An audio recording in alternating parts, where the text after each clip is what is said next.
सम्मोहन क्या है? सम्मोहन क्रियाएं कैसे काम करती हैं? सम्मोहन क्रियाएं कितने प्रकार की होती हैं? क्या सम्मोहन को सीखा जा सकता है? देखिए, सम्मोहन की शक्ति सब में होती है। इनफैक्ट हर एक जीव जंतु में होती है। हाँ, इसकी मात्रा किसी में कम तो किसी में ज्यादा हो सकती है। और ऐसी कुछ क्रियाएं भी हैं जिससे सम्मोहन सीखा जा सकता है। लेकिन किसी भी मनोवैज्ञानिक क्रिया को सीखने के लिए सबसे पहले आपके अंदर अटूट विश्वास होना चाहिए। हमारा आज का विज्ञान भी सम्मोहन शक्ति पर यकीन करता है। तो जब आप कुछ भीतरी करना चाहते हैं, कुछ ऐसा जो मानसिक तल पर किया जाता है, तो उस क्रिया को करने के लिए विश्वास सबसे बड़ी चीज है। बेसिकली सम्मोहन होता है, लेकिन इसे 4 खंडों में बांटा गया है। जैसे आंखों का सम्मोहन, वाणी या शब्दों का सम्मोहन, अपने व्यक्तित्व पर्सनैलिटी का सम्मोहन, या थॉट यानी विचारों का सम्मोहन। बेसिकली सम्मोहन की शक्ति एक ही है, लेकिन उस शक्ति को आप किस बिंदु से इस्तेमाल कर रहे हैं, ये उस पर निर्भर करता है कि आपकी कौन सी सम्मोहन शक्ति डेवलप होगी। मैंने कहा सम्मोहन की शक्ति होती सब में है, लेकिन इसे डेवलप कोई कोई कर पाता है। यह शक्ति एक साधारण से साधारण व्यक्ति में भी होती है, बस वो निष्क्रिय है। अगर कोई व्यक्ति किसी को सम्मोहित कर सकता है, तो मतलब वो चीज उसके अंदर थी जो उसके अंदर अब डेवलप हो चुकी है। आंखों से सम्मोहित करने वाले व्यक्ति के अंदर वो अपनी शक्ति आंखों के माध्यम से यूज करता है। और अगर कोई व्यक्ति उसकी आंखों में आंखें डालकर कुछ देर देख ले, तो वह किसी को भी सम्मोहित कर सकता है। अब किसी से भी मेरा अर्थ है साधारण व्यक्ति। वाणी का सम्मोहन यानी अपनी आवाज में सम्मोहन की शक्ति को लाना। अब इसके बहुत सारे एग्जाम्पल हैं। जिस व्यक्ति में सम्मोहन की शक्ति उसकी वाणी के माध्यम से इस्तेमाल होती है, उस व्यक्ति के शब्द या उसकी वाणी बड़ी ही मोहक या कहूं अट्रैक्टिव हो जाती है। उसके शब्द लोगों को खींचते हैं। आंखों की शक्ति से आप कुछ ही लोगों को सम्मोहित कर सकते हो, परंतु अगर सम्मोहन की शक्ति आपकी वाणी में आ जाए, तो आप बड़े से बड़े समूह को सम्मोहित कर सकते हो। बेसिकली जब कुंडलिनी शक्ति सक्रिय होती है और वो आपके थॉट चक्रा पर आ जाती है, तब आपको उससे वाणी के सम्मोहन की शक्ति मिल जाती है। इसका एक एग्जाम्पल आप स्वामी विवेकानंद से ले सकते हैं। कहते हैं जब स्वामी विवेकानंद स्पीच देते थे, तो लोगों की सांसें थम जाती थीं। सभी लोग उन्हें उत्सुकता से सुनते थे। आपको स्वामी विवेकानंद जी का वो अमेरिका वाला किस्सा तो याद ही होगा, जब वहां की भीड़ ने उस ऑडिटोरियम में जहां स्वामी जी स्पीच दे रहे थे, वह पूरा ऑडिटोरियम तालियों की आवाज से गूंज उठा था। हालांकि उनके शब्द तो वजनदार थे ही, परंतु उनकी वाणी में भी एक खिंचाव था, जो बस लोग उन्हें सुनते रहना चाहते थे। आज भी ऐसे कुछ लोग हैं जिन्हें भारी भीड़ सुनना चाहती है, जिनकी वाणी लोगों को आकर्षित करती है। तो कह सकते हैं कि उनके अंदर कहीं ना कहीं वाणी के सम्मोहन की शक्ति थोड़ी बहुत डेवलप हो चुकी है। ये जितनी ज्यादा डेवलप होती रहेगी, उस व्यक्ति का व्यक्तित्व उतना ही उभरता रहेगा। दूसरा एग्जाम्पल आप ओशो का ले सकते हैं। अब ओशो एक ऐसे व्यक्ति थे जिनकी आंखों में और वाणी में दोनों में ही सम्मोहन की शक्ति थी, और वह बहुत सारे सम्मोहन के प्रयोग भी जानते थे। आज भी जो ओशो को सुनता है और अगर थोड़ा बहुत उन्हें समझ ले, तो वो उनका दीवाना हो जाता है। कुछ लोग कहते हैं कि उनके प्रवचनों का नशा ऐसा चढ़ता है कि मानो उस नशे की आदत हो गई हो। डेली नियमित रूप से उनके प्रवचन सुने जाते हैं। बहुत से लोगों ने यह भी कहा कि जब तक वो उनके प्रवचन नहीं सुनते, उन्हें नींद नहीं आती। और अगर आप ओशो रजनीश की फोटो देखेंगे, तो उनकी आंखों में जरा गौर करना। उनकी आंखों में एक अलग ही प्रकार का खिंचाव है, चेहरे पर एक तेज है। और आज भी उनकी वाणी, उनकी रिकॉर्डेड ऑडियोज दुनिया भर में सुनी जाती हैं। और उनकी वो वाणी आज भी उतनी ही शक्तिशाली है जितनी उनके जीते जी थी। इसलिए कुछ लोग कहते हैं कि ओशो कहीं नहीं गए। हिप्नोटिज्म की तीसरी ट्रिक है कि एक प्रकार की खास क्रिया से किसी व्यक्ति को सुला दिया जाता है और फिर उसे सम्मोहित किया जाता है, जिसके बाद उसे कुछ भी कहा जाए तो वह उसका ठीक ठीक जवाब देने लगता है। उससे जो पूछा जाए वह उसके बारे में बताने लगता है। ऐसी भी वह बातें जो वह खुद भी भूल चुका होगा, परंतु उसे हिप्नोटाइज करते ही वो व्यक्ति वो सब कुछ बता सकता है जो वो खुद भी भूल चुका होगा। भूलने से अर्थ केवल इतना होता है कि ऐसी बहुत सारी चीजें जो आपके काम की नहीं है वह आपका ऊपरी मन याद रखता है, और जब उनकी जरूरत नहीं होती तब वो उन्हें भुला देता है। लेकिन आपका सबकॉन्शियस माइंड, वहां जो एक बार डेटा पहुंच गया फिर उसे भुलाने का कोई उपाय नहीं है। आपकी सभी स्मृतियां, चाहे वो इस जन्म की हों, जो आपको लगता है कि आप भूल चुके हैं, चाहे वो पिछले जन्मों की हों, वे आपके भीतर किसी कोने में स्टोर हैं। रोजमर्रा की जिंदगी में उनकी जरूरत नहीं पड़ती, इसलिए आपका सबकॉन्शियस माइंड उसे अपने अंदर स्टोर कर लेता है।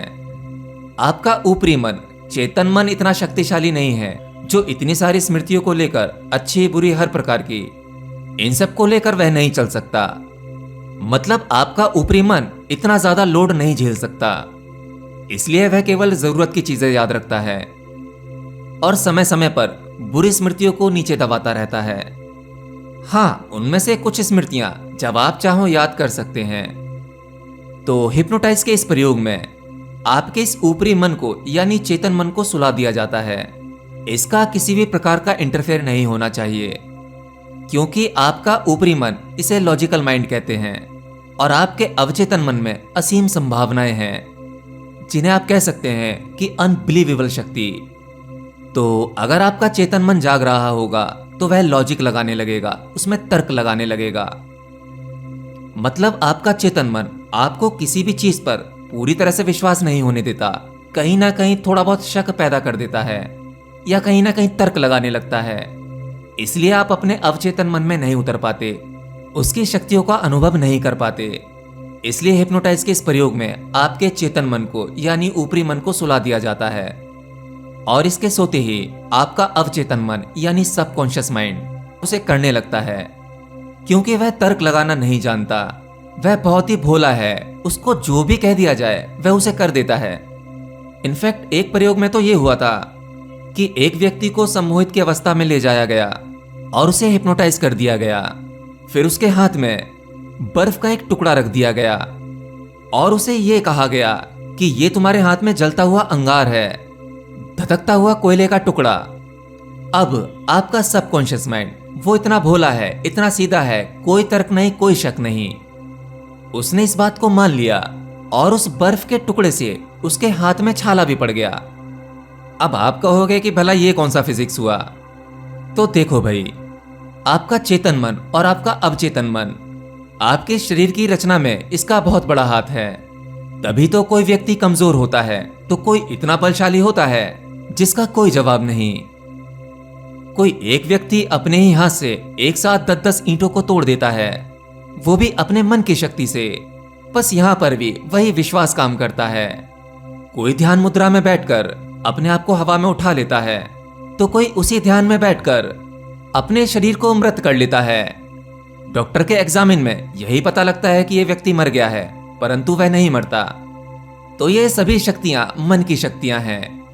जब आपका सबकॉन्शियस माइंड किसी भी बात को मान लेता है तो आपकी बॉडी भी ठीक उसी प्रकार से रिएक्ट करने लगती है। तो यहां पर बर्फ से छाला पड़ना कोई बड़ी बात नहीं है। तो अब सवाल यह उठता है कि क्या हम सभी सम्मोहन की शक्ति को जागृत कर सकते हैं? देखिए, यह बिल्कुल पॉसिबल है, इसे सीखा जा सकता है, परंतु सम्मोहन के उपयोग की वजह इसके दुरुपयोग होने के अधिक चांसेस हैं। इसलिए इसका जानकार व्यक्ति हर किसी को इतनी आसानी से इसे नहीं सिखाता। और बात अगर इस शक्ति को स्वयं से सक्रिय करने की हो तो ध्यान की गहरी अवस्था में जाकर सम्मोहन की यह शक्ति अपने आप ही सिद्ध हो जाती है। यह आपकी वाणी में आ सकती है, आपके व्यक्तित्व में आ सकती है, या आपकी आंखों में आ सकती है। और अगर यह शक्ति इस प्रकार से आए तो इसका उपयोग ज्यादातर मानव कल्याण के लिए होता है। ध्यान में जब आप बैठते हैं और अगर आपका ध्यान लगने लगता है तो आपके शरीर की बाहरी सभी शक्तियां शांत हो जाती हैं। एक अवस्था पर चलते चलते आपका मन भी शांत हो जाता है, किसी भी प्रकार की शक्ति का कोई इस्तेमाल नहीं होता। और जब सभी बाहरी गतिविधि और मन की बकबक रुक जाती है तो आपके अंदर से एक शक्ति सक्रिय होती है। जब तक आपकी बाहर की शक्ति नहीं रुकेगी, इसका उपयोग नहीं रुकेगा। जैसे आंखों की शक्ति जिससे आप बाहर देखते हैं, अब वह नहीं देखना। वाणी की शक्ति जिससे पूरे दिन बकबक करते हैं, उस शक्ति का भी इस्तेमाल नहीं करना। इनफैक्ट मन की भीतरी बकबक भी वह भी शांत करनी है, क्योंकि शक्ति का वह उसमें भी होता है। जब ये सभी चीजें शांत हो जाती हैं तो इन्हीं शक्तियों के धक्के से आपके भीतर की शक्ति सक्रिय होती है और यही शक्ति आपके अंदर नई संभावना को जन्म देती है। सिद्धि का सिद्ध होना यही है, इससे ज्यादा कुछ नहीं। ध्यान में जब तक आप समाधि तक पहुंचेंगे तब तक आपके अंदर बहुत सारी चीजें सक्रिय होने लगती हैं, लेकिन उन सबके मिलने के साथ साथ आपके अंदर एक समझ भी आने लगती है कि आपको अपना मार्ग उस परमात्मा के लिए ही चुनना है। किसी भी प्रकार की सिद्धि प्राप्त करने के बाद, कोई भी शक्ति पाने के बाद आप उसे यूं ही व्यय नहीं करेंगे। जो मिला है उसी को दे दो जिसकी वजह से मिला है, यानी उस परम ऊर्जा को। तभी आप वह पा सकते हो जिसे किसी सिद्धि से पाया नहीं जा सकता, जो सभी सिद्धियों के पार की अवस्था है। एनीवे, इस वीडियो के बाद मुझे पता है बहुत सारे कमेंट आने वाले हैं कि सर हमें हिप्नोटिज्म सिखा दो, हम सम्मोहन सीखना चाहते हैं, हम बहुत अच्छे इंसान हैं, हम इसका दुरुपयोग नहीं करेंगे। तो मैं इनके जवाब में केवल एक ही बात कहूंगा, ध्यान करते रहो। 1 साल, 2 साल, 3 साल, 10 साल, जब ध्यान सध जाएगा या सधने लगेगा या ध्यान होने लगेगा, क्योंकि असल में आप ध्यान करने बैठते हो इसलिए वो होता नहीं है, तो जिस दिन ये स्वयं ही सध जाएगा, अपने आप हो जाएगा, उसके बाद आपके अंदर एक छोटी सी समझ आ जाएगी और वो समझ विकसित होगी, साथ ही साथ ध्यान विकसित होगा और ये सम्मोहन की शक्ति स्वतः ही अपने आप आपको मिल जाएगी। लोग आपको सुनने के लिए तरसेंगे, आपकी वाणी में सम्मोहन आ सकता है, आपके व्यक्तित्व, आपकी पर्सनैलिटी आपकी आंखों में आ सकता है।